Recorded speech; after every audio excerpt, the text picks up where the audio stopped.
নমস্কাৰ প্ৰতিম্ব লাইভৰ এক বিশেষ অনুষ্ঠানলৈ মই তৌফিক আহমেদ মোৰ লগত আজি উপস্থিত আছে অসমৰ এজন বিশিষ্ট গল্পকাৰ সমালোচক আসলে যিগৰাকী ব্যক্তিয়ে খুব কম সংখ্যক গল্প লিখি অসমতে নহয় সমগ্ৰ দেশতে আলোড়ন সৃষ্টি কৰিবলৈ সক্ষম হৈছে সেইগৰাকী ব্যক্তি মোৰ লগত উপস্থিত আছে আৰু সেইগৰাকী ব্যক্তি হ'ল ইমৰান হুছেইন ডাঙৰীয়া তেখেতৰ যিদৰে সাহিত্যত মাটিৰ গুণ পোৱা যায় তেখেতৰ কথা বাৰ্তা সকলোতে মাটিৰ গুণ পোৱা যায় সম্প্ৰীতিৰ কথা গম পোৱা যায় বৰ্তমান আমাৰ যি অসমত সাম্প্ৰতিক পৰিস্থিতি এই পৰিস্থিতি সন্দৰ্ভত তেখেতৰ পৰা আমি কেইটামান কথা জানিব বিচাৰিম আৰু পোনে পোনে মই তেখেতক এই অনুষ্ঠানলৈ স্বাগতম জনাইছোঁ দাদা মই প্ৰথম কথা সুধিম আপোনাক বৰ্তমান কৰোনা আতংক চলি আছে সমগ্ৰ দেশৰ লগতে অসমতো ইতিমধ্যে অসমত আজিৰ দিনটোলৈকে ৩৬ গৰাকী ব্যক্তিৰ দেহত কৰোনা ভাইৰাছ পজিটিভ ওলাইছে গতিকে এই ক্ষেত্ৰত লৈ আপুনি কি মন্তব্য আগবঢ়াব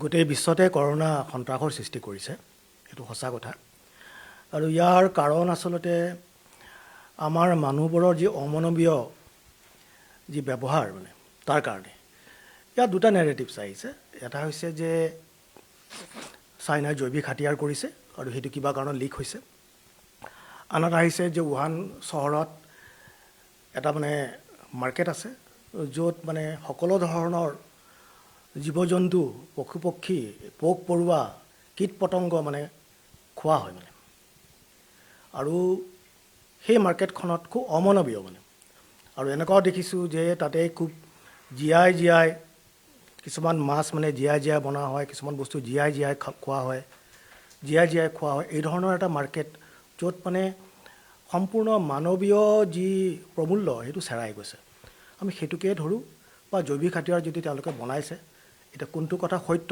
আগলৈ আহিব আচলতে এই যে অমানৱীয় কথাটোৰ কাৰণে আমি গোটেই বিশ্ব আজি ভুগিছোঁ গতিকে এইটো এটা আমাৰ এটা ৰিয়েলাইজেশ্যনৰ সময় যে আমি মানুহ সঁচাকৈ মানুহ হৈ থাকিম নাথাকিম আৰু প্ৰকৃতিয়ে সঁচাকৈ কিন্তু প্ৰকৃতিয়ে মানে প্ৰতিশোধ লৈছে গোটেই বিশ্বতে যেনেকৈ বিয়পিছে তুমি মই অসমৰ কথা সুধিছা অসমতো আহিছে কিন্তু অতি সুখৰ কথা যে আমাৰ অসম চৰকাৰে খুব তৎপৰতাৰে এইটো মানে কণ্ট্ৰল কৰিবলৈ সক্ষম হৈছে আৰু বিশেষকৈ মই স্বাস্থ্যমন্ত্ৰী হিমন্ত বিশ্ব শৰ্মাক মই শলাগ লৈছোঁ অকল মই নহয় সকলোৱে শলাগ লৈছে তেওঁ যি ধৰণে কষ্ট কৰিছে দিহিঙে দীপাংকে ঘূৰিছে অৰঙে দৰঙে ঘূৰিছে কষ্ট কৰিছে আৰু তেওঁক অসমৰ মানুহে এই সময়ত তেওঁক লগ দিছে আৰু মই ভাবোঁ এইটো সময়ত সকলোৱে কোনো ৰাজনৈতিক চিন্তাৰ ঊৰ্ধত থাকি যিকোনো ৰাজনৈতিক চিন্তাৰ ঊৰ্ধত থাকি আৰু সকলোৱে সহযোগ কৰা উচিত চৰকাৰক বিশেষকৈ অসম চৰকাৰক ভাৰত চৰকাৰক আৰু মই সুখী যে এইটো এটা ভাল অৱস্থালৈ আহি আছে আমি আশা কৰিব পাৰোঁ কিন্তু এই যি কোভিড-19 এই ভাইৰাছক লৈ অসমৰ কিন্তু পৰিস্থিতি বেয়াৰ ফালে গতি কৰিছে একাংশই সাম্প্ৰদায়িক ৰূপ দিবলৈ চেষ্টা চলাই আছে আৰু এই ক্ষেত্ৰত কিন্তু জামাতীসকলৰ নিশ্চয়কৈ দুখ আছে কাৰণ যিসকল তবলিগী জামাত আছে তেখেতসকলৰ দেহতে প্ৰথম এই কোভিড-19 পজিটিভ ধৰাত পৰিছিল গতিকে দিল্লীৰ পৰা অসমলৈ এই বাহক হিচাপে জামাতীসকলে এই কোভিড-19ৰ ভাইৰাছ লৈ আহিছিল গতিকে এই ক্ষেত্ৰত কি ক'ব আপুনি জামাতীসকলক মানে কথা হৈছে যে মই যিকোনো কথা এটা চাৰিওপিনৰ পৰা চাওঁ আৰু গভীৰভাৱে চাবলৈ চেষ্টা কৰোঁ এইটো অকল জামাতীসকলৰ দোষ নহয় প্ৰথমত দিল্লী চৰকাৰে কিয় পাৰ্মিশ্যন দিলে এই কথাটো আছে গতিকে এই সময়ত য'ত আমি গম পোৱাৰ আগত চৰকাৰে গম পাইছে যে এই ধৰণৰ ঘটনা হৈছে চাইণ্টিষ্টবিলাকে গম পাইছে আৰু ইণ্টাৰনেল ৰিপৰ্ট থাকে গতিকে সেই সময়ত পাৰ্মিশ্যন দিয়াটো আৰু এওঁলোকক মই সেই যোৱাটোত বৰ বিশেষ দোষ নিদিওঁ এইকাৰণে যোৱাটোত দোষ নিদিওঁ তেওঁলোকে স্বাভাৱিকভাৱে প্ৰতি বছৰ যোৱা দি যায় বিশেষ পঢ়া শুনা নাই অনগ্ৰসৰ অশিক্ষিত বেছিভাগ মানুহ কিছু শিক্ষিত মানুহ আছে গতিকে তেওঁলোকে গৈছে তেওঁলোকে তাতে অংশগ্ৰহণ কৰিছে আৰু বিদেশৰ পৰা একচুৱেলি বস্তুটো কেৰি হৈছে ইণ্ডোনেছিয়াৰ বা ক'ৰবাৰ পৰা মানুহ আহিছিল গতিকে আচলতে তেতিয়াই বস্তুটো ৰখাব লাগিছিলে বিদেশৰ পৰা মানুহ অহাটো কৰিবই দিব নালাগিছিলে এওঁলোকে কিন্তু আননোন নজনাকৈ এইটো হিমন্ত বিশ্ব শৰ্মাও কৈছে আৰু এইটো ৰিচেণ্ট RSSৰ প্ৰমুখও কৈছে যে এটা জনগোষ্ঠীক ট্ৰল কৰাটো ঠিক নহয় গতিকে তেওঁলোকে কেৰি কৰিছে সেইখিনিলৈকে মই তেওঁলোকক দোষ দিয়া নাই কিন্তু দোষ দিছোঁ ক'ত যে তেওঁলোকে আহি পেলাই কিয় লুকাই আছিলে যদি ইমানবাৰ স্বাস্থ্যমন্ত্ৰীয়ে কৈছে ইমানবাৰ চৰকাৰে কৈছে ইমানবাৰ পুলিচ প্ৰশাসনে কৈছে আৰু তেওঁলোকক যথেষ্ট ভালকৈ ৰাখিছে আৰু যথেষ্ট ভালকৈ তেওঁলোকক বিদায় দিছে। গতিকে সেই ক্ষেত্ৰত তেওঁলোকৰ দোষটো কিন্তু মই তাত দেখোঁ। আৰু আপুনি এটা গম পায় যে মই 3টা নিউজ চেনেলত প্ৰবলভাৱে তেওঁলোকক মই মানে গৰিহণাই দিছোঁ, মানে জামাতীসকলক এই পৰৱৰ্তী এটিটিউডৰ কাৰণে, যে তেওঁলোকে কি কাৰণত কোঅপাৰেট কৰা নাই। কিবা এটা হ'ল নজনাকৈ হ'ল, কিন্তু পিছৰ পিনে এই ধৰণৰ কথাটো এক পশ্চাদৱৰ্তী চিন্তাৰ এটা প্ৰতিফলন ঘটাইছে, যে মুছলিম মানুহসকল যে সঁচাকৈ পশ্চাদৱৰ্তী, এই কথাটো মানে আমাক লজ্জানত কৰিছে। আমি গম পাওঁ দীৰ্ঘদিন ধৰি আপুনি লোক সাহিত্যৰ ওপৰত চৰ্চা কৰি আছে, লোক সংস্কৃতিৰ ওপৰত চৰ্চা কৰি আছে, আৰু সম্প্ৰীতিৰ হৈ আপুনি মাত মাতি আহিছে। আপুনি সদায় সম্প্ৰীতিৰ কথা কয়, সাম্প্ৰদায়িকতাৰ বিপৰীতে গৈ আপুনি বিভিন্ন ধৰণৰ বক্তব্য দাঙি ধৰা আমি দেখা পাইছোঁ। টিভি চেনেলটো আপুনি বিভিন্ন অকল ইছলাম ধৰ্মাৱলম্বী লোককে নহয়, হিন্দু ধৰ্মাৱলম্বী লোককো আপুনি বহুত কঠোৰভাৱে সমালোচনা কৰা আমি দেখা পাইছোঁ। গতিকে আপুনি ইমান সাহসেৰে ইমান প্ৰতিবাদী কণ্ঠ কেনেকৈ আপোনাৰ সম্ভৱ হৈছে? মই নাজানো। মই ভাবোঁ যে মোৰ এটা বেছিক সৰলতাও আছে আৰু বেছিক এটা সততা ৰাখিবলৈ চেষ্টা কৰোঁ, আৰু মই সদায় বিবেকৰ বাৰ্তা মই দিবলৈ চেষ্টা কৰোঁ। যেতিয়া মই জামাতীসকলক মই টানকৈ ক'ম, তেওঁলোকে নোলোৱাৰ কাৰণে মই 3টা নিউজ চেনেলত খুব টানকৈ কৈছোঁ। টানকৈ মানে মই অলপ কোমল শব্দ ব্যৱহাৰ কৰিছোঁ, সেই সময়ত আৰু টানকৈ কৈছিলোঁ, এতিয়া এই শব্দটো ব্যৱহাৰ নকৰোঁ। কিন্তু যেতিয়া মই তেওঁলোকক টানকৈ যেতিয়া ক'ম, তেতিয়া মই অন্য ধৰ্মৰ মানুহকো যদি কিবা টানকৈ কওঁ, তেতিয়া তেওঁলোকে বেয়া নাপায়। কিন্তু মই সদায় যদি নিজৰ ধৰ্মৰ মানুহখিনিক দোষটো ঢাকি ঢুকি ৰাখোঁ, ঠানি থুপি পেলাই ৰাখোঁ বোলে নাই, তেতিয়া মই অন্য ধৰ্মৰ মানুহক কোৱাৰ মোৰ অধিকাৰটো নাথাকে। যেতিয়া মই সঁচাকৈ নিউট্ৰেল বস্তুনিষ্ঠভাৱে নিৰপেক্ষভাৱে যেতিয়া সমাজখনক মই চাম, তেতিয়া মই কোৱাৰ অধিকাৰ থাকিব। আৰু দ্বিতীয়তে আন এটা কাৰণত মই সকলোকে কোৱাৰ অধিকাৰ ৰাখোঁ, সেইটো হৈছে যে মই নিজক মুছলিম বুলি ভবাতকৈ এজন অসমীয়া বুলি ভাবোঁ, আৰু অসমীয়া বুলি ভাবাতকৈ এজন ভাৰতীয় মানুহ বুলি ভাবোঁ, আৰু ভাৰতীয় মানুহ বুলি ভবাতকৈ এজন বিশ্ববাসী বুলি ভাবাত মোৰ বেছি ভাল লাগে। গতিকে মই সেইকাৰণে সকলোকে সামৰি ল'ব পাৰোঁ। আৰু মই দেখোঁ যে মই যেতিয়া দুই পক্ষকে, কেতিয়াবা এই পক্ষক কেতিয়াবা সেই পক্ষক মই কেতিয়াবা ফেচবুকতে কেতিয়াবা কওঁ টানকৈ, কিন্তু মোৰ বিৰুদ্ধে কিন্তু মানুহে খুব বেছি লাগি নলয় আৰু মানে একচেপ্ট কৰি লয়, আৰু মই সেইটো দেখিছোঁ। আৰু আপোনালোকে আশীৰ্বাদ কৰিব যাতে মই এনেকৈ নিৰপেক্ষভাৱে বিবেকৰ বাৰ্তা যাতে দিব পাৰোঁ, আৰু মানুহে বুজি পায়তো যে কি ভাৱত কৈছোঁ। সকলোৱে ভাত খায়, সকলোৰে মগজু আছে, গতিকে ভালকৈ কথাবোৰ ক'ব খোজোঁ, অসমৰ হকে দেশৰ হকে। ধৰ্ম কৰ্ম নাচাওঁ, নিজেও সিমানকৈ নকৰোঁ, গতিকে সেইকাৰণে ক'ব পাৰোঁ। আৰু ব্যক্তিগত হিচাপে গম পাওঁ আপুনি সকলো ধৰ্মকে সমান চকুৰে চায়, সেয়া আমি দেখা পাইছোঁ। কিন্তু বৰ্তমান পৰিস্থিতিত অসমতে নহয় সমগ্ৰ ভাৰততে সাম্প্ৰদায়িকতা গা কৰি উঠিছে। বিভিন্ন ঠাইত দেখা পাইছোঁ আমি যে বেমাৰ এটা হ'লেও তাক সাম্প্ৰদায়িক ৰূপ দিয়া হয়, বিভিন্ন কথা বাৰ্তাক লৈ অপৰাধক লৈ পেলাইও ধৰ্মীয় মেৰুকৰণ কৰা হয়। আৰু শেহতীয়াভাৱে ভাৰতত দুটাকৈ বিক্ষিপ্ত ঘটনা ঘটিছে, যি আমাৰ ধৰ্মগুৰু হিন্দুসকলৰ যি ধৰ্মগুৰু, এই ধৰ্মগুৰুসকলকো আক্ৰমণ কৰিছে একাংশই উন্মাদ মানুহে। গতিকে সমাজৰ এই মানুহখিনিৰ প্ৰতি আপোনাৰ কি আহ্বান থাকিব? এই ধৰ্মগুৰুৰ যে হত্যা হ'ল পালঘৰত, মই তেওঁৰ এটা ফটো ফেচবুকত দিছোঁ। মানে মই দেখিছোঁ তেওঁ মৃত্যুৰ সময়ত তেওঁ হাঁহি আছে। গতিকে এই কথাটো বিৰাট দুখ লাগিছে। মানে এই যে কিমান কৰুণ এটা হাঁহিছে তেওঁ। আচলতে এই গোটেই মেটাৰটোক এটা সাম্প্ৰদায়িক ৰূপ দিয়া হ'ল, মুছলিম মানুহ বুলি কৈ সাম্প্ৰদায়িক এটা ৰূপ দিয়া হ'ল। পিছত পুলিচে উলিয়ালে যে তাত মুছলিম মানুহ নাছিলে, কিন্তু মই ধৰি ল'লোঁ যে তাত আটাইকেইটা মানুহ মুছলিম আছিলে, ধৰি ল'লোঁ। যদি মই ধৰিও লওঁ, তথাপিও গোটেইখিনি মানুহৰ মুছলিম মানুহক জগৰীয়া কৰাটো উচিত নহয়। কাৰণ পালঘৰত যদি কোনোবা মুছলিম মানুহে, এটা গাঁৱে যদি কোনোবা মানুহক হত্যা কৰে, দুজন মানুহক, তাৰ কাৰণেতো মই দায়ী নহয়, বা মোৰ ল'ৰাটো দায়ী নহয়, বা ওচৰৰ এটা মছজিদৰ কোনোবা মৌলবী দায়ী নহয়। গতিকে এইটো অপৰাধী হিচাপেই ল'ব লাগিব, যোনে কৰিছে। মানে এইটো হিন্দু মুছলিম নহয়। আৰু কি ক'ম, আৰু এইটো ভাল কথা বুলি নকওঁ যে এইটো সৌভাগ্যক্ৰমে মানে মুছলিম মানুহে হত্যা নকৰিলে, কিন্তু এই সময়ত বহুত অসুবিধা হ'লহেঁতেন, এটা সাম্প্ৰদায়িক পৰিস্থিতিটো আৰু বেয়া হ'লহেঁতেন। কাৰণ এই সময়ত সাম্প্ৰদায়িক পৰিস্থিতি বেয়া হোৱা মানে বৰ্তমান চৰকাৰক অসুবিধা কৰা, এইটো চেণ্ট্ৰেল গভৰ্ণমেণ্টেই হওক, মহাৰাষ্ট্ৰ চৰকাৰেই হওক, অসম চৰকাৰেই হওক। এই সময়ত চৰকাৰে আহ্বান কৰিছে যে আমি COVID-19ৰ বিৰুদ্ধে আমি যুঁজ দিওঁ হওক, সকলোকে আহ্বান কৰিছে একত্ৰিত থকাৰ, সকলো জনগণক এই সময়ত কোনো ধৰণৰ ৰাজনীতিত থাকিবলৈ হাক দিছে।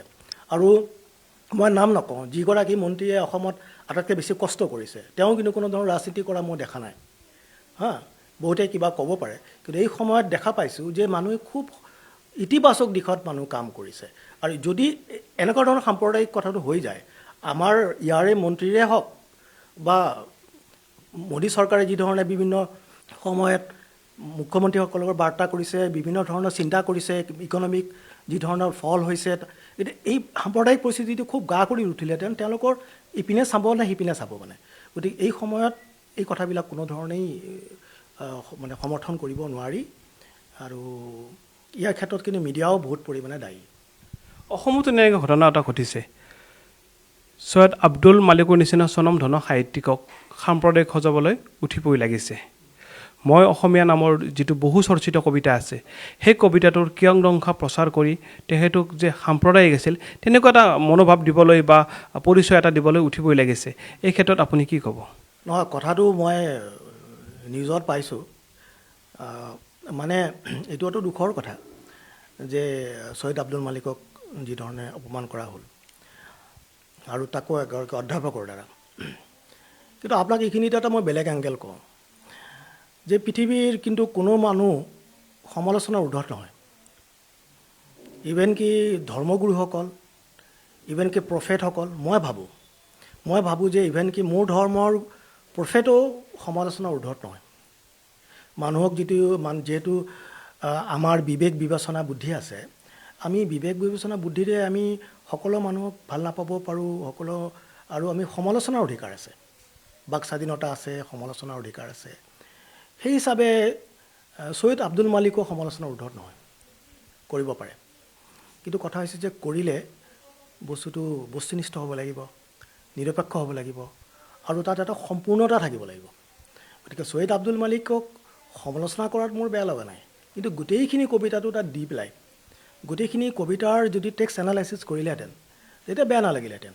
যদি তেওঁ মহিলাগৰাকী বা যিসকলে ছৈয়দ আব্দুল মালিকৰ কথা লিখিছে তেওঁলোকে যদি কয় না, আমি ছৈয়দ আব্দুল মালিকৰ কি কণ্ট্ৰিবিউশ্যন আছে আগত আমি সেইবিলাকলৈ নাচাওঁ, আমি অকল এই কবিতাটোলৈ চাম, হ'ব পাৰে, সেইটো হ'ব পাৰে। কিন্তু কবিতাটো সম্পূৰ্ণকৈ দিব লাগিব। এটা অৰ্ধসত্য কৈ বা আধা দি অশ্বত্থ হতৈতি গজৰ নিচিনাকৈ অকণমান দিলে অকণমান নিদিলে, এই কথাটো বিভ্ৰান্তকৰ নহয় জানো? গতিকে মই সমালোচনা কৰাত বেয়া পোৱা নাই, কিন্তু অৰ্ধ সমালোচনা কৰাত বেয়া পাইছোঁ, অৰ্ধসত্য কথা কোৱাত বেয়া পাইছোঁ। আচলতে এটা অৰ্ধসত্য নহয়, তাত কোনো সত্যই নাই। গতিকে এই ধৰণৰ কথাই আচলতে ডিষ্টাৰ্ব কৰিছে। এইটো আমাৰ অসমৰ পৰম্পৰা নহয়, যিহেতু আমি শংকৰ ৰাজনৰ দেশ বুলি কওঁ, আমি অন্য মানুহতকৈ বেলেগ, আমাৰ অসমৰ মানুহ, আমাৰ ঐতিহ্য বেলেগ। তো আমি পিছলৈ মানে এই যিটো গৰ্ববোধ, এই ধৰণৰ কথাবিলাকে আমাক গৰ্ববোধত কলংক সানিব। এইখিনি অসমৰ লগতে সমগ্ৰ ভাৰতত মই আগতে কৈছোঁ যে সাম্প্ৰদায়িকতাই গা কৰি উঠিছে।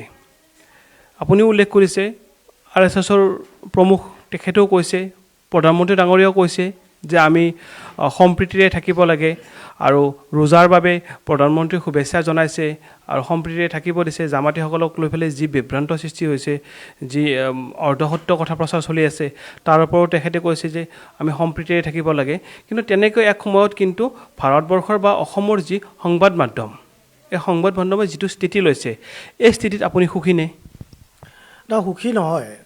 ৰিচেণ্টলি অসমৰ এগৰাকী বিখ্যাত সাংবাদিক, যি জন্মগতভাৱে অসমীয়া, তেওঁ বহুত বিভ্ৰান্তকৰ কথা ক'লে, বহুত সাম্প্ৰদায়িক মন্তব্য কৰিলে, আৰু বহুত অকণমান কি ক'ম, মানে শিষ্ট যেন নালাগিলে মোৰ কথাবোৰ। এই কথাবোৰ আচলতে আমাৰ অসমীয়াবিলাকক দুখ দিয়ে। আমি এজন অসমীয়ালৈ চিৰজীৱন গৰ্ব কৰি থাকিব খোজোঁ। এই গৰ্ব আৰু বৰ্ধিত হ'ব লাগে।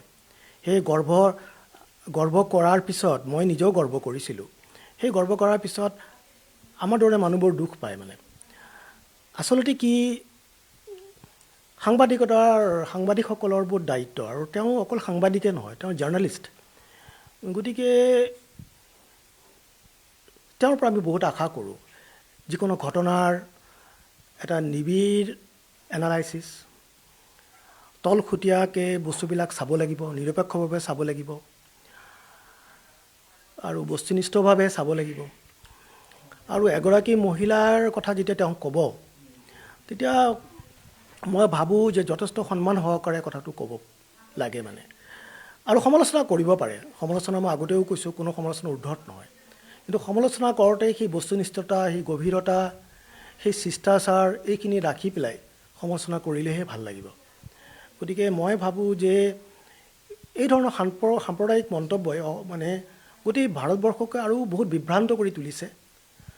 হয়তো এইবিলাক কথাৰ কাৰণেই হয়তো আমি মোহন ভাগৱতৰ নিচিনা মানুহ, যি সাধাৰণতে এই ধৰণৰ কথা নকয়, তেওঁ মানুহক আহ্বান জনাইছে আৰু এক ধৰণৰ ইছলামোফোবিয়াও গা কৰি উঠিছে। গতিকে ইছলামোফোবিয়া গা কৰি উঠাত মুছলিম মানুহসকলৰো যি পশ্চাদবৰ্তী চিন্তা, সেইটোও যেনেকৈ দায়ী, তেনেকৈ কিন্তু এক ধৰণৰ নেৰেটিভছো দায়ী, যিটো মানে মুছলিম মানুহবিলাকক এক বেলেগ ধৰণে দেখুৱাবলৈ চেষ্টা কৰা হৈছে। উদাহৰণস্বৰূপে পালঘৰৰ ঘটনাটোৱেই মুছলিমৰ বুলিয়ে কোৱা হৈছিলে, কিন্তু এইটো নহয় বুলি পিছলৈ আমি গম পালোঁ। গতিকে এজন সাংবাদিকৰ দায়িত্ব আছে, তেওঁ বস্তুবিলাক পুংখানুপুংখভাৱে চাই। আচলতে এইবিলাক ঘটনাত মই যদি হ'লোহেঁতেন, মই কোনো ধৰ্মৰ নাম উল্লেখ নকৰিলোহেঁতেন। লাগিলে 100জনে এটা ধৰ্মৰে নহওক কিয়, মই তেওঁলোকক অপৰাধী বুলিয়ে গণ্য কৰিলোহেঁতেন আৰু তেনেকৈয়ে তেওঁলোকক মই এড্ৰেছ কৰিলোহেঁতেন। গতিকে ৰিচেণ্ট টাইমছত কি হৈছে, মিডিয়া চেনেলবিলাক দেখা গৈছে যে তেওঁলোকে বিভিন্ন ৰাজনৈতিক নেতাসকলৰ দ্বাৰা মানে পৰিচালিত, মালিকানাধীন এই ধৰণৰ কথাবিলাকে তাৰ বস্তুনিষ্ঠতাটো নষ্ট কৰিছে। আৰু কি হয়, আগত কি আছিলে চাওক, আগত আমি সৰুতে চাগে আপুনিও পাইছিলে যে কোনোবা কিবা এটা কথা ক'লে আমি সুধোঁ, কিয় ৰেডিঅ'ত দিছে নেকি, কিয় পেপাৰত দিছে নেকি। তাৰমানে পেপাৰত বা ৰেডিঅ'ত দিলেহে কথাটো সঁচা মানে। কিন্তু এতিয়া আমি চাওঁ, এটা চেনেলে যি ধৰণে এটা ঘটনাৰ বিশ্লেষণ আগবঢ়াইছে, আন এটা চেনেলে বেলেগ ধৰণে বিশ্লেষণ আগবঢ়াইছে। তাৰ মাজত সত্য কোনটো আমি বিভ্ৰান্ত হওঁ। আৰু চবতকৈ ইণ্টাৰেষ্টিং কথা হৈছে যে সত্যটো এক ধৰণে ইঞ্জিনিয়াৰিং কৰা হয়, মানে এক ধৰণৰ কনষ্ট্ৰাকশ্যন কৰা হয়। যিটো সত্য নহয় সেইটো সত্য হিচাপে দেখুৱাই দিয়া হয়, আৰু কওঁতে মানে সেইটো সত্যলৈ পৰ্যবেক্ষিত হৈ যায়। সৰুতে এটা শুনা এটা বৰ ইণ্টাৰেষ্টিং আপোনাক সাধু কওঁ। মই নিজেও মানে আমোদ পাইছোঁ, সাধুটো বৰ মনত পৰি গ'ল। সৰুতে শুনিছিলোঁ যে এজন মানে ব্ৰাহ্মণ মানুহ, তেওঁ মানে বয়সস্থ, তেওঁ মানে এটা মানে ছাগলী পোৱালি লৈ পেলাই তেওঁৰ ছোৱালীৰ ঘৰত গৈ আছিলে, কান্ধত লৈছে ছাগলী পোৱালিটো। তো 3টা চোৰে মানে ক'লে যে ছাগলী পোৱালিটো খাম। তো সিহঁতে বুদ্ধি পাঙি 3টা বেলেগ বেলেগ ঠাইত থিয় হ'ল। থিয় হৈ পেলাই প্ৰথমজনে ক'লে, শ্ৰী ৰাম আপুনি ক'ত গৈ আছে গাহৰি পোৱালিটো লৈ? তা বামুণে কৈছে, গাহৰি পোৱালি ক'ত গাহৰি পোৱালি? কৈছে এই যে কান্ধাত। কৈছে এইটো ছাগলীহে, মই ছোৱালীৰ ঘৰত গৈ আছোঁ। কৈছে এই ছাগলী ক'ত, এইটো গাহৰিহে। শ্ৰী আপুনি বামুণ মানুহে গাহৰি পোৱালিটো লৈছে। এনেকৈ হাঁহি গুচি গ'ল। বামুণে দেখিলে নহয় এইটোতো ছাগলী পোৱালিহে। আকৌ অলপ দূৰ যোৱাৰ পিছত আৰু ছেকেণ্ড চোৰটো বেলেগ এটা, সি কৈছে শ্ৰী ৰাম হাঁহি বাগৰি পৰিছে মানে। কি হ'ল বোলে, আপুনি আচৰিত মানুহ, আপুনি বামুণ মানুহ হৈ পেলাই এই গাহৰিটো লৈ পেলাই গৈ আছে এনেকৈ। শ্ৰী আপোনাৰ পৰা এইটো আশা কৰা নাছিলোঁ। বামুণৰতো সন্দেহ হৈ গ'ল, ভালকৈ এনেকৈ চালে, নহয় এইটোতো গাহৰি পোৱালি নহয়, ইমানতো চকু বেয়া হোৱা নাই, ঘৰৰ পৰাই লৈছে, ঘৰতে হয় ছাগলী পোৱালিটো, এইটোতো গাহৰি নহয়। আকৌ যাবলৈ ধৰিলে, যাওঁতে শেষৰজন মানে একদম হাঁহি চাহি একদম মানে বহুত কৈছে আৰু যে মই আৰু আপোনাক সৰুৰ পৰা জানো, এই বয়সত আপোনাৰ যে এনেকুৱা ধৰণৰ মতিভ্ৰম হ'ব, যে আপুনি এটা গাহৰি পোৱালি লৈ গৈ আছে। এনেকৈ যেতিয়া 3জনে ক'লে, বামুণে ক'লে যে এইটোতো 3টা মানুহ ক'লে যেতিয়া এইটো গাহৰি পোৱালি, লগে লগে দলিয়াই দিলে। আৰু চোৰে মানে এইটো মানে লৈ পেলাই সিহঁতে ৰাতি ভোজ খালে মানে। গতিকে এইটোৱে হৈছে মিডিয়া আজিৰ। এটা কথা আৰু মানে ক'ব, তাৰপিছত আৰু এটা কথা ক'ব, একেটা কথাকে বাৰে বাৰে ক'ব, হেমাৰিং কৰিব। হেমাৰিং কৰি অসত্যটো কৈ থাকোঁতে অসত্যটো সত্যলৈ ৰূপান্তৰিত কৰিব। গতিকে এই ধৰণৰ নেৰেটিভছৰ বিৰুদ্ধে তোমালোকে যিবিলাকে নিউজ পৰ্টেল কৰিছা, ডাঙৰ হাউচ নহয়, যিহেতু তোমালোকৰ বহুত বেছি ডিপেণ্ডেঞ্চি নাই, বহুত বেছি টকা পইচাৰ কথা নাই, বহুত বেলেগৰ বহতীয়া হোৱাৰো কথা নাই, যে তোমালোকৰ পৰা কিন্তু আশা কৰোঁ যে তোমালোকে এই ধৰণৰ কথাৰ পৰা উৰ্ধত থাকিবা আৰু তোমালোকে সত্য ক'বা। আচলতে কি জানানে, সত্যটো কিন্তু বহুতে কয় সত্যটো বেলেগ বেলেগ, যোনে যেনেকৈ কয় সেইটো তোমাৰ কাৰণে যিটো সত্য মোৰ কাৰণে সেইটো সত্য নহ'ব পাৰে। মই কিন্তু এই কথাটো বিশ্বাস নকৰোঁ। Truth remain in its place. সত্য নিজৰ ঠাইতে স্থিৰ হৈ থাকে, মাথো আমি সেইটো বিচাৰি ওলাব লাগে। সুন্দৰভাৱে কৈছে আপুনি। আমিও মিডিয়াত নতুনকৈ আহিছোঁ বা মিডিয়াৰ বহুত কথা শিকিবলগীয়া আছে, আমাৰ শিকি আছোঁ আমি। কিন্তু যেতিয়া সমাজৰ মানুহ বিভ্ৰান্ত হৈ পৰে তেতিয়া কিন্তু আপোনালোকৰ নিচিনা চিন্তাশীল বা অধ্যয়নপুষ্ট মানুহৰ পৰা কিবা এটা বিচাৰে কাৰণ অসমৰ বিবেক বুলি আমি আপোনালোকক ভাবোঁ গতিকে আপোনালোকো আমাৰ যিসকল মিডিয়াত নবীন আছে বা অসমৰ মিডিয়াক আপোনালোকে কিয় পৰামৰ্শ দিব পাৰে কি ক'ব এই ক্ষেত্ৰত আপুনি না মই ভাবোঁ যে নিজৰ বিবেকক কেতিয়াও বিক্ৰী কৰিব নালাগে সেইটো ময়ে হওঁ বা তোমালোকেই হোৱা এইটো প্ৰথম চৰ্ত মানে যে যি কম সত্যৰ বাদে বেলেগ নকওঁ সেইটো দ্বিতীয়তে নিজৰ যিটো কনষ্টিটিউশ্যন তাৰ বিশেষকৈ প্ৰিএম্বলটো আমি অহৰহ মনত ৰাখিব লাগে মই কিন্তু অকল প্ৰিএম্বলটোকে মনত ৰাখোঁ যিটো গোটেই কনষ্টিটিউশ্যনটো মনত মোৰ নাথাকে কিন্তু প্ৰিএম্বলটো মই মনত ৰাখোঁ গতিকে তোমালোকৰ প্ৰিএম্বলটো দ্বিতীয়তে মনত ৰাখিব লাগে তৃতীয়তে কি নিৰপেক্ষভাৱে বস্তুটো চাব লাগে আৰু নিৰপেক্ষ যেতিয়া তোমাৰ নিৰপেক্ষতা থাকিব তোমাৰ ক্ৰেডিবিলিটি বাঢ়িব আমাৰ যিটো তোমাৰ ভিউৱাৰ্ছ আছে তাত তোমাৰ বিশ্বাসযোগ্যতা বাঢ়িব তুমি যেতিয়া সঁচা কথা ক'বা কাকো যেতিয়া ভয় নকৰিবা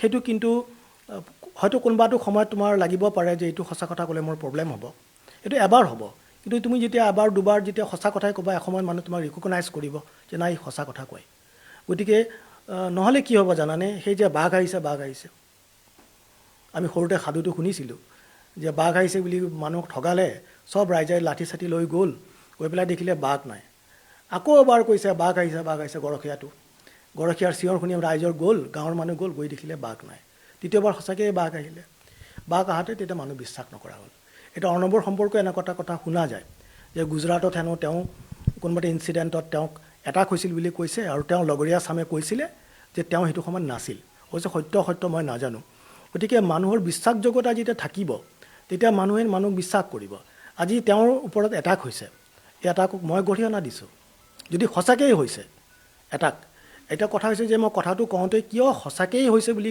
কিয় ক'লোঁ যে সঁচাকৈয়ে যদি হৈছে তেতিয়া মই এইটো গৰিহণা দিওঁ তাৰমানে ইয়াত ক'ৰবাত অকণমান 1% হ'লেও মোৰ ক'ৰবাত সন্দেহ আছে এই সন্দেহটো মোৰ আচলতে আহিব নালাগিছিলে গতিকে তেওঁৰ কৰ্মই তেওঁৰ বাৰ্তা তেওঁ যি কথা কয় যি ধৰণে কথা কয় তেওঁ কিমান নিৰপেক্ষ কিমান গভীৰভাৱে কথা কয় কিমান তেওঁৰ বিবেকৰ কথা কয় আৰু কিমান তেওঁৰ অধ্যয়নপুষ্ট এই কথাবোৰৰ ওপৰত তেওঁৰ বিশ্বাসযোগ্যতা নিৰ্ভৰ কৰে গতিকে যদি কিবা কাৰণত ৰাইজে তেওঁক ভুল বুজিছে আজি মানুহ দুইভাগে বিভক্ত হৈছে যে তেওঁ এজন সাৰ্থক অসমীয়া হয় না নহয় এতিয়া ছ'চিয়েল মিডিয়াত দেখিছোঁ মানুহ দুইভাগে বিভক্ত হৈছে হ'ব নালাগিছিলে আমি এসময়ত তেওঁলোকক গৰ্ববোধ কৰিছিলোঁ গতিকে আচলতে এই এৰৰবিলাকৰ পৰা তোমালোকে শিকিব লাগে তেওঁ শিকিব লাগে আমি আশা কৰিছোঁ অনাগত দিনবিলাকত তেওঁৰ পৰা তোমালোকৰ পৰা আমি সকলোৰে পৰা বস্তুনিষ্ঠভাৱে আমি বাতৰি বিচাৰিম গভীৰভাৱে এটা বিষয়বস্তু ভিতৰলৈ যোৱাটো বিচাৰিম আৰু যিটো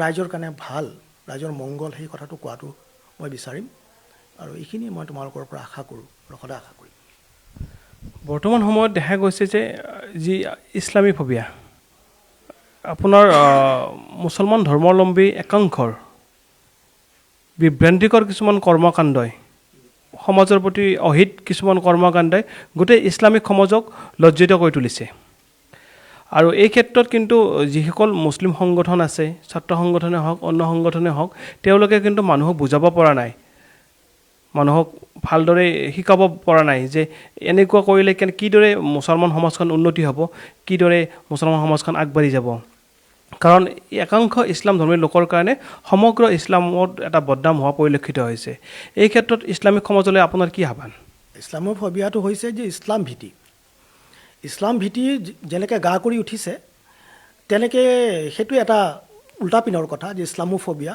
য'ত মানে ইছলামীয় ধৰ্মৰ মানুহৰ সিমান দোষ নাই জোৰ কৰি মানে ইছলাম ধৰ্মৰ মানুহক বিৰূপভাৱে নেতিবাচকভাৱে দেখুওৱা হৈছে বা ইছলামৰ প্ৰতি ভীতি এটা মুছলিম মানুহৰ প্ৰতি ভীতি যে সেইটো নেৰেটিভ যেনেকৈ সত্য তেনেকৈ মুছলিম মানুহৰো কিছুমান পশ্চাদৱৰ্তী চিন্তা কিছুমান বৈজ্ঞানিক মনস্কতাৰ বাহিৰত তেওঁলোকৰ ভাৱধাৰা চিন্তাধাৰা যেনেকুৱা জামাতি যেনেকুৱা ধৰণৰ এই যে সৰু সৰু মাদ্ৰাছা কিছুমান গঢ় লৈ উঠিছে কোনো চাইণ্টিফিক নহয় গতিকে এইটো যেনেকৈ সত্য এইটোও তেনেকৈ সত্য তাৰ মাজৰ পৰা আমি আচল কথাটো উলিয়াব পাৰিব লাগিব এই গোটেই কথাবিলাকৰ কাৰণে যদি তুমি মোক ইছলামোফবিয়াৰ কথা সোধা যে ইছলামৰ প্ৰতি মানুহৰ ভীতি কিয় হৈছে এইটো এক ধৰণৰ নিৰ্মাণো হৈছে এক ধৰণৰ কনষ্ট্ৰাকশ্যনো হৈছে যিটো কাৰণে মূলতঃ আমেৰিকা যুক্তৰাষ্ট্ৰৰ পৰা সেইটো নিয়ন্ত্ৰণ হৈছে এই যেতিয়া মানে 9/11 হ'ল তাৰ আগত যেতিয়া লাডেনকতো তেওঁলোকে তৈয়াৰী কৰিছে পিছত ফ্ৰেংকেনষ্টাইন হ'ল তেওঁ প্ৰথমত যিটো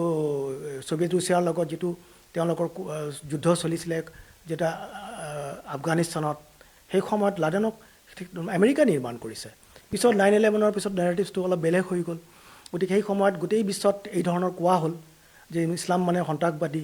তেতিয়া দাড়ি টুপি পিন্ধা মানুহ দেখিলেই তাত ইভেনকি তাত শিখ মানুহকো আমেৰিকাত এটাক কৰা হৈছে। গতিকে এই ধৰণৰ হৈছে।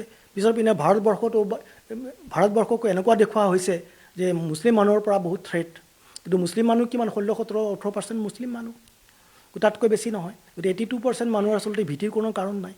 গতিকে এইটোও যেনেকুৱা সত্য, এইটো নিৰ্মাণ কৰিছে বিভিন্ন ৰাজনৈতিক দল, বিভিন্ন ধৰণৰ প্ৰেছাৰ গ্ৰুপ, বিভিন্ন ধৰণৰ সংগঠন সংঘ, বিভিন্ন ধৰণৰ চতুৰ্থ স্তম্ভত বহি থকা কিছুমান মানে কি ক'ম আৰু চ' কল জাৰ্ণালিষ্ট, তেওঁলোকে এই ধৰণৰ নিৰ্মাণ কৰিছে, অহৰহ হেমাৰিং কৰিছে সাধাৰণ মানুহ, মুছলিম মানুহ মানে বেয়া, মুছলিম মানুহ মানে বেয়া, অমুক তমুক কৈ একদম হাতুৰি কোবোৱাৰ নিচিনাকৈ কৈ সাধাৰণ মানুহটো কি দোষ আছে? তেওঁলোকে বেছি পঢ়া শুনা নাই। গোটেই ভাৰতবৰ্ষৰ মানুহেই খুব পঢ়া শুনা কম, মানে তাতে মুছলিম মানুহ আৰু কম। এইটো যেনেকৈ সত্য, মইতো তুমি জানা যে মই যিটো কম মানে মই চাৰিওপিনে চাওঁ, এটা বস্তুৰ চাৰিওপিনে চাওঁ মানে। গতিকে এইটো যেনেকুৱা সত্য, এতিয়া কথা হৈছে যে মুছলিম মানুহৰ কোনো দোষ নাই নেকি? এইটো প্ৰশ্নৰ উত্তৰ দিছোঁ যে মুছলিম মানুহৰ বহুত দোষ আছে। তেওঁলোকেও ভাবিব লাগে যে কিয় বিশ্বৰ দৃষ্টিত কি কাৰণত মুছলিম মানুহক বেয়া পোৱা হৈছে। গতিকে নিশ্চয় তেওঁলোকৰো নিজৰ মাজত কিছু দোষ থাকিব লাগিব। ফবিয়াটো যেনেকৈ বেয়া বুলি কৈছোঁ, তেনেকৈ মুছলিম মানুহৰ পশ্চাদৱৰ্তী চিন্তাধাৰাও কাৰণেই মুছলিম মানুহে মূলতঃ দায়ী বুলি কৈছোঁ। সকলোখিনি কিয় দায়ী নহয় মই পিছত আহিছোঁ। মূলতঃ মুছলিম মানুহ নিজৰ পশ্চাদৱৰ্তী চিন্তাৰ কাৰণে দায়ী। গতিকে তেওঁলোকৰ সমাজখনক তেওঁলোকে আগুৱাই নিবলৈ চেষ্টা কৰিব লাগিব। কিন্তু এই কথা কৈ উঠি কিয় মই সম্পূৰ্ণ দোষ মুছলিম মানুহৰ আগতে দিয়া নাই, তেওঁলোক মূলতঃ দায়ী বুলি কৈছোঁ। কাৰণ এই কথাটো এই কাৰণেই কৈছোঁ যে অকল মুছলিম মানুহৰ দায়িত্ব এনে নহয়, চৰকাৰৰ দায়িত্ব আছে। কাৰণ মুছলিম মানুহখিনি যিটো দেশৰ নাগৰিক, সেই দেশৰ চৰকাৰৰ, এইটো মই ইণ্ডিয়া বুলি কোৱা নাই, যিকোনো দেশতে, যে মুছলিমেই হওক বা মাইনৰিটিছ হওক বা আদাৰ মাইনৰিটিছ হওক, যিটো ধৰ্মই হওক বা যিটো জাতি হওক পশ্চাদৱৰ্তী হৈ আছে। আজি ভাৰতত মুছলিম হ'ব পাৰে, আজি অন্য দেশত এইটো অন্য কোনো কমিউনিটি হ'ব পাৰে।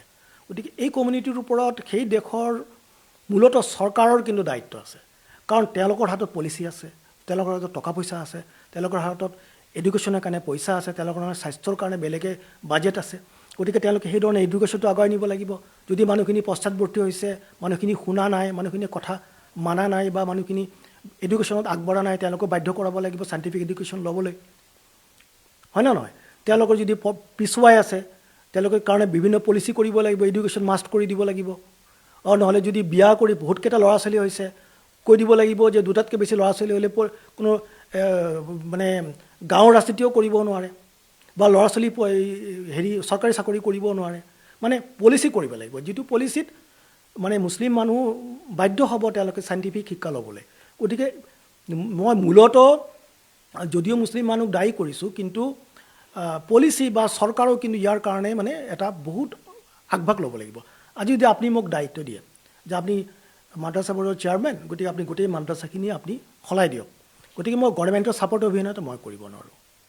গভৰ্ণমেণ্টে মোক ছাপৰ্ট দিলে মই কৰিব পাৰিম, গভৰ্ণমেণ্টে মোক ছাপৰ্ট যি ধৰণে দিব, মই যি ধৰণে পলিচি কৰিম সেই ধৰণে যদি আগবঢ়াই নিয়ে তো মই কৰিব পাৰিম। কাৰণ মই নহ'লে কি, মই নহ'লে পংগু, মই কথাটো ক'বহে পাৰোঁ।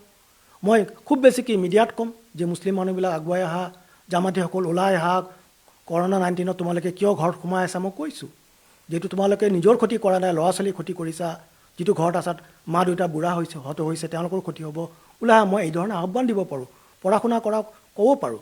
এই ধৰণে আমাৰ সমাজখনে এনেকৈ হয়তো আমি কম, কিন্তু যিহেতু ক্ষমতাৰ বাকজৰীডাল মোৰ হাতত নাই, পলিচি মেকিঙৰ বাকজৰীডাল মোৰ হাতত নাই।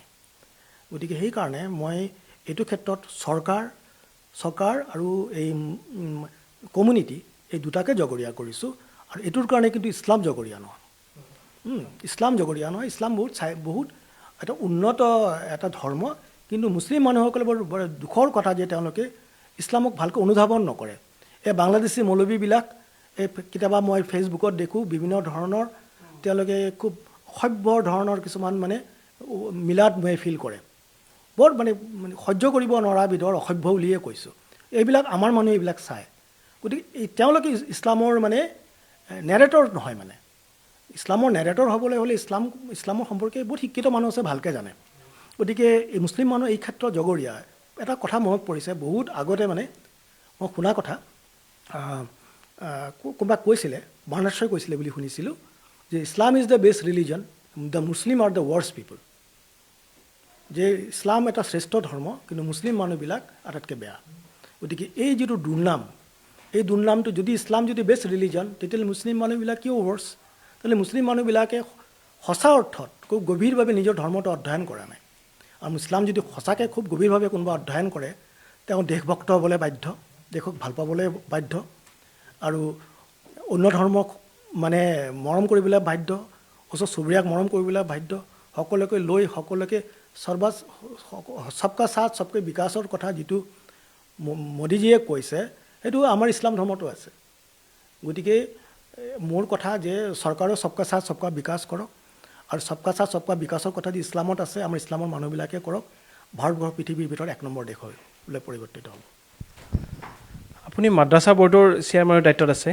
বৰ্তমান সময়ত যিহেতু CBSE আৰু সেৱাৰ লগত ফেৰ মাৰি মাদ্ৰাছা শিক্ষা কেনেদৰে আগবাঢ়ি যাব না আমি ইতিমধ্যে মাদ্ৰাছা শিক্ষাক বহুতখিনি মোৰ সময়ত আগবঢ়াই দিছোঁ এতিয়া মেট্ৰিক পৰীক্ষাত তেওঁলোকে যেতিয়া পাছ কৰিছিলে 21 বছৰ বয়সত ইকুইভেলেঞ্চি আছিলে অথচ অন্যান্য ছাত্ৰ ছাত্ৰী সেই ইকুইভেলেঞ্চিটো 16 বছৰ বয়সত পায় গতিকে 20-21 বছৰ বয়সত পাইছিলে গতিকে আমি 3-4 বছৰ সিহঁতৰ বয়সটো কমালোঁ এইটো গভৰ্ণমেণ্টে ৰিকগনাইজ কৰিলে আমি বিভিন্ন ধৰণে কোৰ্ছ কাৰিকুলামটো আমি বিভিন্ন ধৰণে সজ্জাত লৈ কোৰ্ছ কাৰিকুলাম বিভিন্ন ধৰণে ভগাই মেলি আমি তেওঁলোকক বিভিন্ন জেগাত প্ৰভাইড কৰি কোৰ্ছ কাৰিকুলাম প্ৰভাইড কৰি পেলাই আমি তেওঁলোকৰ বয়সটো কমালোঁ আৰু লগতে যিটো 42 বছৰ ধৰি যিটো কোৰ্ছ আছিলে পুৰণি কোৰ্ছ 42 বছৰ ধৰি কোনো কোৰ্ছটো মানে ৰেক্টিফিকেশ্যন হোৱা নাছিলে পুৰণি কোৰ্ছটোৱে চলিছিলে গতিকে আমি নতুন চিলেবাছ দিলোঁ 42 বছৰ পিছত কোৰ্ছ চেঞ্জ কৰিলোঁ যিটো তাতকৈ বহুতখিনি চাইণ্টিফিক আৰু আপোনাক এটা কথা জনাওঁ যে আমাৰ যিটো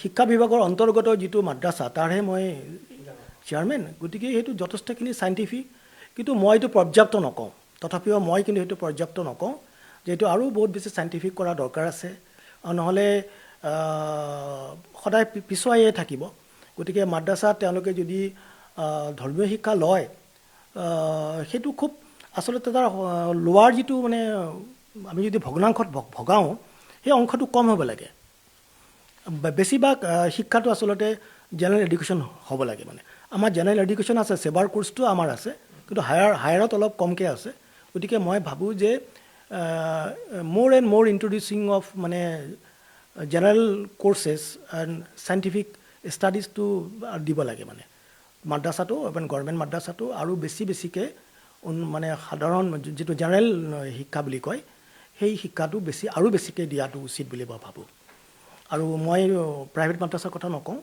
প্ৰাইভেট মাদ্ৰাছাটো কোনো ধৰণে সমৰ্থন কৰিব নোৱাৰি আমাৰ মুছলিম সমাজত পশ্চাদবৰ্তীতাৰ অন্যতম কাৰণ এই যিটো মানে সৰু সুৰাকৈ যিবিলাক কমি মাদ্ৰাছা যিটো সৰু সুৰা মাদ্ৰাছা গঢ় উঠিছে প্ৰাইভেটকৈ সেইবিলাকক কোনো কণ্ট্ৰল নাই সেইবিলাকে কি কৰিছে কি কৰা নাই কোনেও নাজানে গতিকে তাৰো এটা এক ধৰণৰ কণ্ট্ৰল তেওঁলোকৰ ভালৰ কাৰণে মই নকওঁ যে তেওঁলোকে একো কৰিব নোৱাৰিব ধৰ্ম কৰিব নোৱাৰিব নামাজ পঢ়িব সেইটো কোৱা নাই তেওঁলোকে নিজৰ ধৰ্ম কৰিব খুব গভীৰভাৱে কৰিব গভীৰ আস্থাৰে তেওঁলোকে কৰক গভীৰ আস্থাৰে তেওঁলোকে মাদ্ৰাছা কৰক কিন্তু সেইটো কিন্তু এক ধৰণৰ ৰেগুলেট হ'ব লাগে এক ধৰণৰ চৰকাৰে জানিব লাগে তেওঁলোকে কি কৰাইছে কি কৰা নাই আৰু তাতো কিছু শিক্ষা কিছু জেনেৰেল শিক্ষা তাতো মানে কম্পালচাৰি কৰাটো উচিত বুলি মই ভাবোঁ অন্য এটা বিষয়লৈ আহোঁ আপোনাৰ সাহিত্য জীৱনলৈ আহোঁ যিহেতু ইমৰান হুছেইনক জানো আমি গল্পকাৰ হিচাপে খুব কম সংখ্যক গল্প লিখি সমগ্ৰ দেশতে চৰ্চিত হোৱা ব্যক্তি ইমৰান হুছেইন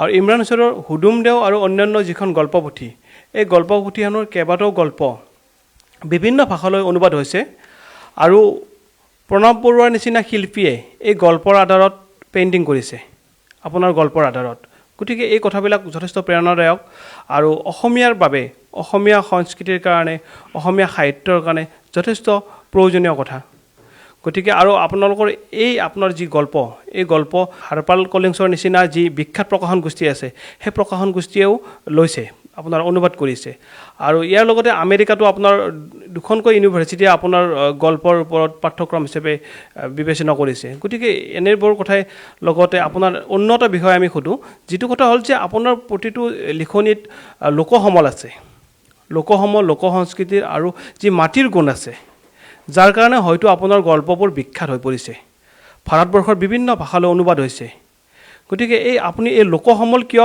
বাছি লৈছে বা আপোনাৰ প্ৰতিটো গল্পত মাটিৰ গুণ কিয় আমি পাওঁ না আচলতে চাওক আপুনি যদি এটা মধ্যবিত্তৰ গল্প লিখে ধৰি লোৱা যাওক আপোনাৰ আজি কাম কৰা ছোৱালীজনী অহা নাই ঘৰত বন কৰা ছোৱালীজনী অহা নাই বা আপোনাৰ আজি গেছ নাই এই যিটো সমস্যা এইটো বম্বেতো যেনেকুৱা দিল্লীতো তেনেকুৱা আৰু গুৱাহাটীতো তেনেকুৱা ইয়াত কোনো ভেৰিয়েশ্যন নাই আমাৰ ভেৰিয়েশ্যনটো ক'ত আছে আমাৰ যিটো গ্ৰাম্য যিটো আমাৰ জীৱন আমাৰ যিটো লোকজীৱন এই লোকজীৱনতে আমাৰ ডিফাৰেঞ্চটো আছে আজি বম্বে বা মাৰাঠাৰ যিটো লোক সংস্কৃতি গাঁৱত অসমৰ যিটো লোক সংস্কৃতি গাঁৱত একদম বেলেগ কিন্তু যদি কসমপলিটান যদি আপুনি এখন ফ্লেটত বাসিন্দা তাৰ বম্বেত চায় আৰু মোৰ লগত হয়তো বেছি পাৰ্থক্য নাই কিন্তু এটা গাঁৱৰ ভিতৰৰ অঞ্চলৰ লগত নিশ্চয় বম্বেৰ ওচৰত কোনো যদি আমি দলিত গাঁৱত যাওঁ আম্বেদকাৰৰ ধৰক সেই গাঁৱটোতে গ'লোঁ গতিকে আমি বহুত ডিফাৰেঞ্চ দেখা পাম গতিকে লোক সংস্কৃতি সমলৰ মূল কথা হৈছে যে মই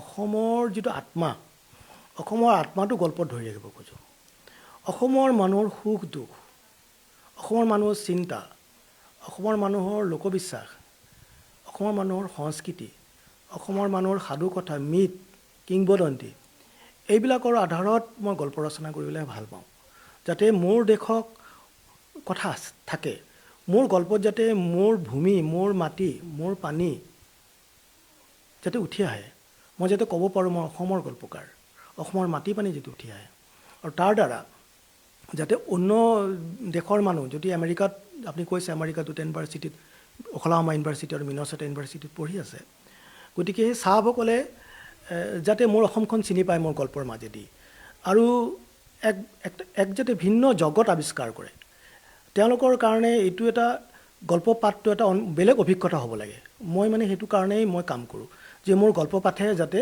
অসমৰ বাহিৰৰ মানুহক যাতে এক ভিন্ন ধৰণৰ অভিজ্ঞতা দিয়ে আৰু অসমৰ মানুহকো যাতে ভিন্ন অভিজ্ঞতা দিয়ে কাৰণ অসমৰ বহুত মানুহে নিজৰ মাটি পানী সম্পৰ্কে নাজানে আজিকালি নাগৰিক জীৱনত যিসকল ল'ৰা ছোৱালী ইংলিছ মিডিয়ামত পঢ়িছে তেওঁলোকে ইভেনকি মোৰ ল'ৰাও যিধৰণে জানিব লাগিছিল নিজৰ মাটি পানীক গতিকে সেইধৰণে নাজানে গতিকে এই যাতে তেওঁলোকেও অসমৰ মাটি পানীক নতুনকৈ আৱিষ্কাৰ কৰে যে আমি এটা কি বৰ্ণাঢ্য সংস্কৃতি লৈ আমি অসমত আছোঁ কি তাৰ ভেৰিয়েশ্যন গতিকে এই কথাবোৰৰ কাৰণেই মই গল্পত সেইবোৰ তুলি ধৰিবলৈ চেষ্টা কৰোঁ অনুপ্ৰেৰণা কাৰ পৰা পাইছিল আপুনি লোকসমলক সামৰি যে আপোনাৰ ঘৰত প্ৰৱেশ কৰাৰ লগে লগে এটা অন্য পৰিৱেশ পায় যিটো পৰিৱেশ অন্য ঠাইত পোৱা নাযায় গতিকে লোকসমলেৰে ভৰি পৰিছে আপোনাৰ ঘৰখন চাই ভাল লাগে চৌফালে আৰু আপোনাৰ লিখনিতো লোকসমল আছে লোক সংস্কৃতিৰ কথা আছে লোককথাৰ কথা আছে গতিকে এই লিখাৰ অনুপ্ৰেৰণাটো আপুনি কাৰ পৰা পাইছিলে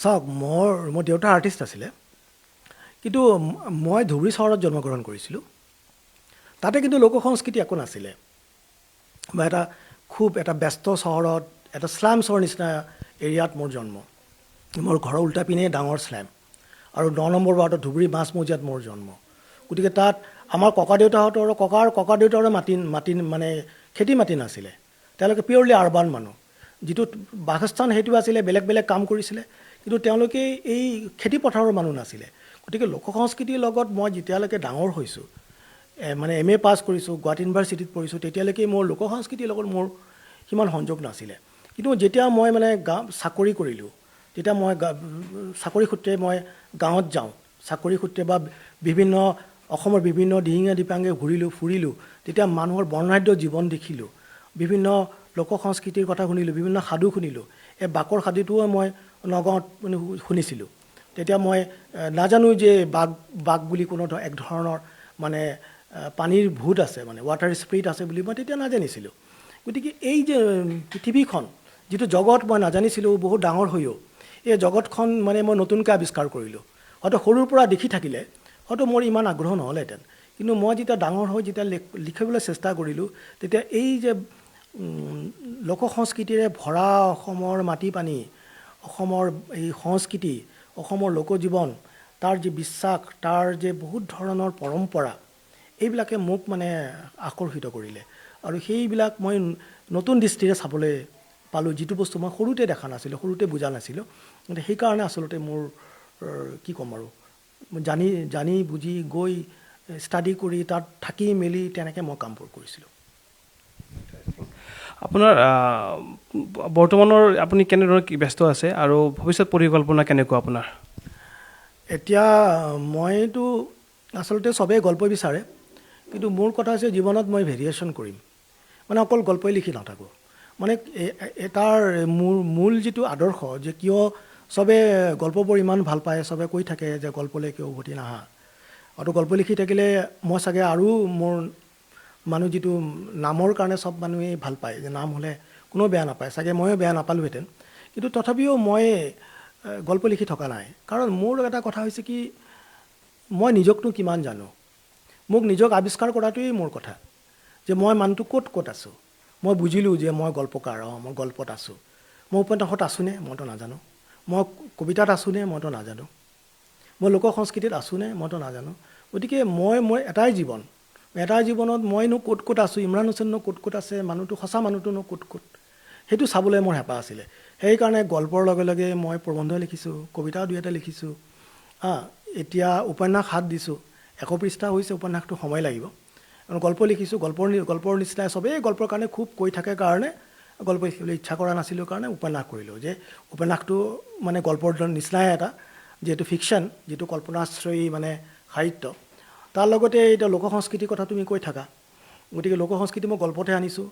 এতিয়া পিয়ৰলি লোক সংস্কৃতি যিটো মানে একাডেমিক, সেইটো কৰিবলৈ মন গ'ল। গতিকে গল্পৰীয়া ফকৰা যোজনাৰ সাঁথৰৰ ওপৰত মানে বহুত বছৰৰ পৰা পঢ়া শুনা কৰি আছোঁ। সেইটো এতিয়ালৈকে প্ৰায় 1000 পৃষ্ঠাৰ মই টাইপ কৰিছোঁ। 1000 পৃষ্ঠাৰ কিন্তু এতিয়া উলিয়াই দিয়া নাই, আৰু বহুত বস্তু আছে, পাতনি লিখা নাই। আৰু এটা কাম কৰিছোঁ বা নাজানিটো কৰি পেলাই হয়তো গালিয়ে খাম, অসমীয়া অশিষ্ট শব্দকোষৰ গালি সপনি, এছামিজ শ্লেংছ আৰু গালি সপনিৰ বিষয়ে এখন কিতাপ প্ৰস্তুত কৰিছোঁ। কাৰণ সাধাৰণ মানুহৰ মুখৰ ভাষা, তাত মানে মানুহৰ অন্তৰটো চুব পাৰি।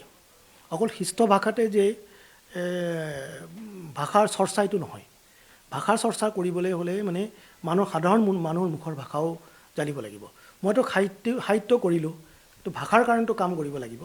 গতিকে ভাষাৰ কাৰণে কাম কৰিবৰ কাৰণে মই পৰিভাষা কোষটো কৰিছিলোঁ, আধুনিক আৰু উত্তৰ আধুনিক পৰিভাষা কোষ, যিটো মানে আগতে গুৱাহাটী বিশ্ববিদ্যালয়ে প্ৰায় 12-13টা বিষয়ত পৰিভাষা সৃষ্টি কৰিছিলে। কাৰণ উচ্চতৰ পঢ়া শুনা কৰিবলৈ হ'লে পৰিভাষা লাগিব। ধৰি লোৱা যাওক যে আধুনিকতাবাদ বা মডাৰ্নিজিমক আমি অসমীয়াত কি ক'ম, আধুনিকতাবাদ ক'ম।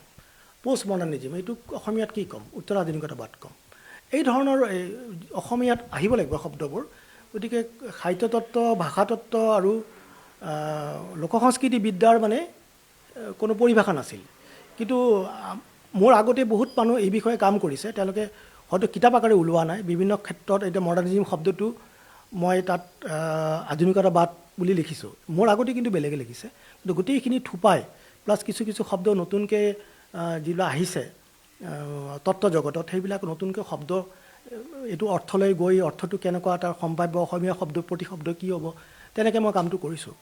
কিন্তু সেইটো আছিলে ভাষাৰ কাম, এইটো উচ্চতৰ বিদ্যায়তনিক ভাষাৰ কাম। এতিয়া তাৰ লগে লগে মই সমাজ ভাষা বিজ্ঞানৰ এইটো বিষয়ে, অসমীয়া গালি সপনি আৰু অশিষ্ট শব্দকোষ, এই সাধাৰণ মানুহৰ মুখৰ ভাষাৰ তাৰ মানে যিটো সমাজতত্ত্ব, অকল হেৰাই যোৱা বস্তুবিলাকো ৰাখিব লাগিব, সেইটো এটা কথা। তাৰ লগতে তাৰ সমাজতত্ত্ব, তাৰ মনস্তত্ত্ব, কিয় মানুহ গালি দিয়ে, কি কাৰণত, তাৰ কি ছ'চিয়েল, কি পলিটিকেল প্ৰেছাৰ্ছ থাকে, কিয় মানুহে গালি দিয়ে, এই গোটেই কথাবিলাক লৈ পেলাই এখন কিতাপৰ পৰিকল্পনা, আৰু বহুতখিনি কাম প্ৰায় শেষৰ পিনে আগবাঢ়িছে। সেইটো কৰিছোঁ। গল্পৰীয়া ফকৰা যোজনাৰ কথাটো ক'লোৱেই, উপন্যাসটো ক'লোৱেই, চব আধা হৈ আছে। গতিকে এনেকৈ কামবিলাক ভাবিছোঁ। আৰু সুন্দৰ, বহুত সময় কথা পাতিলোঁ আমি। অসমীয়া ৰাইজলৈ আপুনি কি আহ্বান জনাব? অসমীয়া ৰাইজলৈ আচলতে আহ্বান জনাবলৈ মনটো অলপ সৰু হ'লোঁ, এইটোহে অলপ দিগদাৰ পালোঁ দিয়া তোমাৰ কথাটো। তথাপিও তুমি সুধিছা যেতিয়া, মই মানে অসমীয়া মানুহৰ প্ৰতি মই আহ্বান নকওঁ, অসমীয়া মানুহৰ প্ৰতি মই আশা যিটো কৰোঁ, সেইটো আশা মোৰ প্ৰতিও আছে, নিজৰ প্ৰতি নিজে এইটো আশা কৰোঁ যে আমি শংকৰদেৱে যিটো আমাক বাট দেখুৱাইছে, ইয়াত মানে অন্য ধৰ্মৰ মানুহবিলাকক কওঁ যে তেওঁলোকে অকল শংকৰদেৱক যাতে অনুগ্ৰহ কৰি অকল ধৰ্মীয় গুৰু হিচাপে নলয়। সেইকাৰণে আকৌ পুনৰ কওঁ যে শংকৰদেৱে যিটো বাট দেখুৱাইছে, আজান ফকীৰে যিটো বাট দেখুৱাইছে যে মোৰ ভেদভাৱ নাই অ' আল্লাহ, মোৰ মনত কোনো ভেদভাৱ নাই অ' আল্লাহ, এই যে যিটো আজান ফকীৰৰ যিটো আহ্বান, শংকৰদেৱৰ যিটো আহ্বান সকলোকে আঁকোৱালি লৈ চান্দখাইকো তেওঁ শৰণ দিছিলে, এই যে গোটেই যিটো এইটোৱে আমাৰ অসম। শংকৰদেৱ, মাধৱদেৱ, আজান ফকীৰ এই তিনিজনক আমি মানিব লাগিব। তেওঁলোকে যি কথা কৈছে আমি বুকুত ৰাখিব লাগিব, আত্মাত ৰাখিব লাগিব। তাৰপিছতে যদি আমি কাৰোবাক মনত ৰাখিব লাগিব, লক্ষীনাথ বেজবৰুৱাক মনত ৰাখিব লাগিব। তাৰপিছত আমি বিশেষকৈ মনত ৰাখিব লাগিব মানে জ্যোতিপ্ৰসাদ আগৰৱালা আৰু বিষ্ণু ৰাভা, এই দুজনক আকৌ অকণমান বেলেগকৈ থৈছোঁ। তেওঁলোকক একদম বুকুত লৈ তেওঁলোকে যি ধৰণৰ কথা তেওঁলোকৰ সাহিত্য গীতৰ মাজেদি কৈছে, সেই পৰম্পৰাটো আমি মনত ৰাখিব লাগিব। সেই পৰম্পৰাৰ উত্তৰসূৰী ভূপেন হাজৰিকাৰ গানবোৰ মনত ৰাখিব লাগিব। গতিকে শংকৰদেৱ, মাধৱদেৱ, আজান ফকীৰ, তাৰপিছত জ্যোতিপ্ৰসাদ, তাৰপিছত বিষ্ণু ৰাভা উত্তৰসূৰী হিচাপে ভূপেন হাজৰিকাৰ গানবোৰ আমি মনত ৰাখিব লাগিব। এই হৈছে আমাৰ মূল আধাৰ। আৰু আমাৰ সাহিত্যৰাজি, আমাৰ লোক সংস্কৃতিৰ গীতবোৰ, মাতবোৰ, আমাৰ সাধু কথাবোৰ, এই গোটেইখিনি মনত ৰাখি এইখিনি যদি আমি মনত ৰাখোঁ, আমি নতুনকৈ ক'ব নালাগে যে এইটো কাম নকৰিবা, এইটো কাম বেয়া হৈছে, এইটো কাম ভাল হৈছে, এনেকৈ তোমালোককো কোনো ধৰণৰ পৰামৰ্শ দিবলৈ মোৰ নাথাকিব। যি অসমীয়াই এইকেইজন মানুহক স্মৰণ কৰিব, তেওঁলোকৰ সাহিত্যৰাজি, তেওঁলোকৰ বাৰ্তা যি মনত ৰাখিব, সেইকেইজন অসমীয়াই মানে অসমখন ধৰি ৰাখিব। আৰু তেওঁলোকক আচলতে একোৱেই ক'বলৈ আমাৰ নাথাকিব। যেনেকৈ আপুনি যদি প্ৰকৃত হিন্দু হ'ব খোজে, যেনেকৈ আপুনি বিবেকানন্দক মনত ৰাখিব লাগিব, যেনেকৈ অৰবিন্দক মনত ৰাখিব লাগিব, যেনেকৈ ৰামকৃষ্ণ পৰমহংসদেৱক মনত ৰাখিব লাগিব। এই তিনিজনৰ বাৰ্তা যদি আপুনি মনত ৰাখে, এই তিনিজনৰ কিতাপ যদি আপুনি পঢ়ে ভালকৈ, তো আপুনি এক পিয়ৰ সনাতনী হ'ব। আপোনাক কোনো সাম্প্ৰদায়িক কৰিব নোৱাৰে। আপুনি যদি আমাৰ জিকিৰ জাৰীবোৰ ভালকৈ শুনে, আজান ফকীৰৰ জিকিৰ জাৰীবোৰ যদি ভালকৈ অনুধাৱন কৰে, আপুনি মানে আপোনাক কোনো সাম্প্ৰদায়িক কৰিব নোৱাৰে। আপুনি হৈ পৰিব সম্পূৰ্ণৰূপে অসমীয়া। এই বাকী মানুহবিলাকক যেতিয়া আপুনি মনত ৰাখিব আজান ফকীৰৰ লগে লগে সম্পূৰ্ণ অসমীয়া। আৰু আপুনি যেতিয়া ৰামকৃষ্ণ পৰমহংসদেৱৰ লগতে বিবেকানন্দ, অৰবিন্দ, এই ধৰণৰ আম্বেদকাৰ, এই ধৰণৰ মানুহবিলাকক মনত ৰাখিব, আপুনি হৈ পৰিব সম্পূৰ্ণৰূপে মহাত্মা গান্ধী, আপুনি হৈ পৰিব সম্পূৰ্ণৰূপে ভাৰতীয়। আপোনাক কোনো সংগঠনে, আপোনাক কোনো ধৰণৰ নিউজ চেনেলৰ বিপৰীত বাৰ্তাই আপোনাক বিভ্ৰান্ত কৰিব নোৱাৰে। গতিকে মই অসমীয়া ৰাইজলৈ আহ্বান নকওঁ, আহ্বানৰ কাৰণে মই বহুত সৰু, কিন্তু মই আশা কৰোঁ। আৰু এই আশাটো এইটো সদায় এইটো আশা আছে, কিয় এইটো পৰম্পৰাই। নহ'লেনো আমি এই যিটো বাতাবৰণ গোটেই ভাৰতবৰ্ষত এক ধৰণৰ কথাবোৰ চলে, সেই ধৰণেতো আমাৰ অসমত নচলে। আৰু সৌভাগ্যক্ৰমে আমাৰ যিবিলাক নিউজ চেনেল, বেছিভাগ নিউজ চেনেলে নিৰপেক্ষ, সৰহভাগেই নিৰপেক্ষ। গতিকে আমাৰ এই আস্থা আছে দিয়ক। আমাৰ এই বিবেকবান যিটো অসমীয়া যিটো সমাজ, এই সমাজৰ প্ৰতি আগতো আস্থা আছিল, আজিও আছে, অনাগত দিনবিলাকতো থাকিব বুলি মই ভাবোঁ। তাৰ কাৰণ এইকেইজন ব্যক্তি। এয়া আছিল ইমৰান হুছেইন ডাঙৰীয়া, বিশিষ্ট সমালোচক, বিশিষ্ট গল্পকাৰ।